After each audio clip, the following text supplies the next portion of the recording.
अस्सलाम वालेकुम साथियों। बिहार का विधानसभा चुनाव इसी साल होना है और यहाँ पर बैरिस्टर असदुद्दीन ओवैसी की एमआईएम पार्टी ने भी अपने प्रत्याशी उतारने का ऐलान किया हुआ है। पिछले बार एमआईएम पार्टी ने यहाँ पर 5 सीटें जीतकर सबको चौंका दिया था। इस बार भी एमआईएम पार्टी कुछ ऐसा ही बड़ा धमाका करने वाली है और यहाँ पर सीमांचल के इलाके में एमआईएम पार्टी के काफ़ी मजबूत प्रत्याशी उतरने वाले हैं। अगर हम बात करें मौलाना अब्दुल्ला सालिम साहब की, तो मौलाना अब्दुल्ला सालिम साहब को हो सकता है कि इस बार टिकट ना मिले, बल्कि उनकी जगह पर मुखिया मुर्शीद आलम को, जो कि हार विधानसभा सीट से टिकट मिलने की संभावना ज़्यादा बताई जा रही है। सीमांचल के इलाके में कुल 24 विधानसभा की सीटें हैं, लेकिन इन 24 में से पिछले बार 14 सीटों पर एमआईएम पार्टी ने प्रत्याशी उतारे थे और 5 सीटों पर जीत हासिल करी थी। इस बार एमआईएम पार्टी इन 24 में से तकरीबन 15 से 20 सीटों पर प्रत्याशी उतार सकती है और यहाँ पर लगभग 10 सीटों पर एमआईएम पार्टी चुनाव जीतने की स्थिति में आ सकती है। आज हम बताएंगे आपको कि कौन सी 10 सीटें हैं जहाँ पर एमआईएम पार्टी चुनाव जीत सकती है।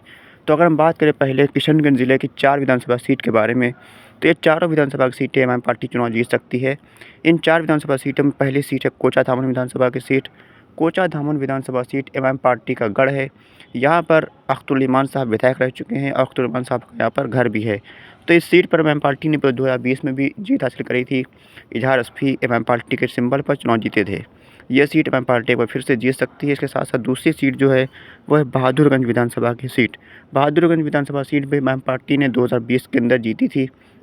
हालांकि एमआईएम पार्टी के जो विधायक अनजान नईमी थे वो आरजेडी में शामिल हो गए थे। इसके बाद अब खबर चल रही है कि यहाँ पर कांग्रेस पार्टी के 4 बार के विधायक रहे तौसीफ़ आलम एमआईएम पार्टी में शामिल हो सकते हैं और यहाँ पर एमआईएम पार्टी उनको अपना प्रत्याशी बना सकती है। तो ये सीट पर एमआईएम पार्टी दोबारा से जीतने की स्थिति में नज़र आ रही है।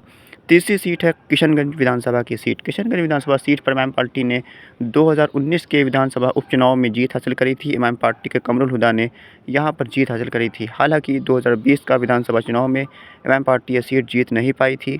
इसके बाद कमरुल हुदा भी आरजेडी में शामिल हो गए हैं। यहाँ पर एमआईएम पार्टी इस बार तसीरुद्दीन को टिकट दे सकती है। तसीरुद्दीन 2015 में भी एमआईएम पार्टी के प्रत्याशी थे और लगभग 17,000 वोट उनको इस सीट पर आया था। इस बार भी एमआईएम पार्टी उनको प्रत्याशी बना सकती है और उनकी दावेदारी काफ़ी मजबूत सामने आ रही है।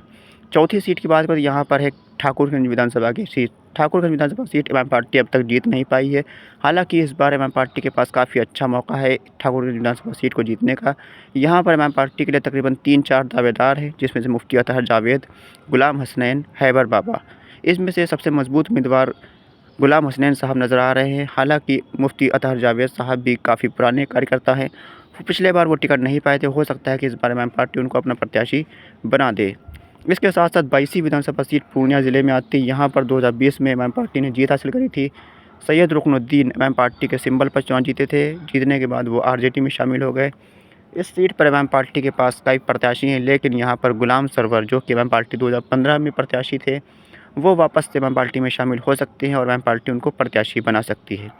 इसके बाद आमौर विधानसभा की सीट। आमौर से अख्तुल ईमान साहब खुद विधायक हैं और इस बार फिर से आमौर से अख्तुल ईमान साहब को एमआईएम पार्टी प्रत्याशी बना सकती है और वो इस सीट पर एक बार फिर से चुनाव जीत सकते हैं। जोकीहाट विधानसभा सीट की बात करें, यहाँ पर एमआईएम पार्टी के उम्मीदवार जो शहनवाज आलम थे जीत हासिल करी थी, वो आरजेडी में शामिल हो चुके हैं। यहाँ पर मौलाना अब्दुल्ला सालिम साहब काफ़ी मजबूत उम्मीदवार थे। हालांकि उनकी जगह पर यहाँ पर मुखिया मुर्शीद आलम को टिकट मिल सकता है। यहाँ पर मौलाना अब्दुल्ला सालिम साहब को एक बार फिर से टिकट नहीं मिल सकता है। इसके साथ साथ अररिया सदर सीट पर राशिद अनवर साहब पिछले बार जीत लड़े थे, उनको लगभग 8,000 वोट मिला था। एक बार फिर से राशिद अनवर को एमआईएम पार्टी प्रत्याशी अररिया से बना सकती है। इसके साथ साथ कई और सीटें हैं जहाँ पर एमआईएम पार्टी प्रत्याशी उतार सकती है और चुनाव जीत सकती है। ये कुछ मुख्य सीटें थी जहाँ पर एमआईएम पार्टी चुनाव जीतने की स्थिति में है और यहाँ पर एमआईएम पार्टी के प्रत्याशी काफ़ी मजबूत हैं। साथियों, सबसे जो बड़ा चौंकाने वाली खबर यही है कि मौलाना अब्दुल्ला सालिम साहब को इस बार भी टिकट नहीं मिलेगा, ऐसी खबरें आ रही हैं। आपकी क्या राय है? क्या एमआईएम पार्टी मौलाना अब्दुल्ला सालिम साहब को टिकट देना चाहिए या फिर किसी मजबूत उम्मीदवार को चुनाव में उतारना चाहिए जो कि चुनाव जीत सके? अपनी राय कमेंट बॉक्स में ज़रूर लिखें। साथ ही साथ ये भी बताएं कि सीमांचल के किस ज़िले से और किस सीट से किसको प्रत्याशी बनाना चाहिए। खुदा हाफिज़।